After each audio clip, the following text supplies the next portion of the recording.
ఉంటారు, ప్రతి ఒక్కరితో మాట్లాడతారు. కాకపోతే ఉన్నది ఉన్నట్టు ముఖం మీద చెప్తాడు. ఆయనలో ఉన్న తత్వం ఏంటంటే వెనకో మాట ముందో మాట చెప్పడు.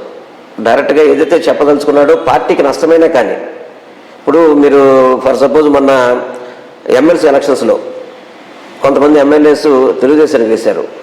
కానీ అదే ప్రదేశంలో కనుక చంద్రబాబు ఉంటే కనుక వాళ్ళకి మాయ మాటలు చెప్పి ఆ ఓటు కోసం మాట్లాడేవాడు. కానీ ఆ రోజు కూడా నిర్మమోటని చెప్పాడు, నీ నియోజకవర్గం బాగాలేదమ్మా, అందుకని నీకు అక్కడ సీటు కష్టం అని చెప్పని. ఎందుకంటే ఆ రోజు ఓటు అవసరం ఆయనకి, అయినా కానీ ఆయన మాటలో తేడా లేదు. అందుకని కొన్ని ఇబ్బందులు ఉన్నా కానీ ఆయన ఉన్నది ఉన్నట్టు ముఖం ఇచ్చే వ్యక్తి, డైరెక్ట్గా చెప్పే వ్యక్తి ముఖ్యమంత్రి గారు. అది అర్థం కొంతమంది ఇప్పుడు ఈ కాపు రామచంద్రారెడ్డి లాంటి వాళ్ళు, ఈ వెళ్ళిపోయినటువంటి కోటన్ రెడ్డి కావచ్చు, వీళ్ళందరూ అనేది ఏంటంటే అసలు మమ్మల్ని ఇప్పటికి కూడా చాలా వరకు ప్రొజెక్ట్ చేసేది ఎవరైతే వెళ్ళిపోతున్నటువంటి వాళ్ళు అయితే అపాయింట్మెంట్ కూడా ఇవ్వట్లేదు అంటే ఆయన చెప్పాలనుకున్నప్పుడు అపాయింట్మెంట్ ఇచ్చి చెప్పకూడదు అనుకున్నప్పుడు వదిలేస్తుంటారా? అంటే ఒకటి సార్, ఈ సందర్భంలో ఇప్పుడు ఈ 3-4 రోజుల్లో కొంచెం క్రిటికల్గా సీట్లు చేంజింగ్స్ అవి ఉంటున్నాయి.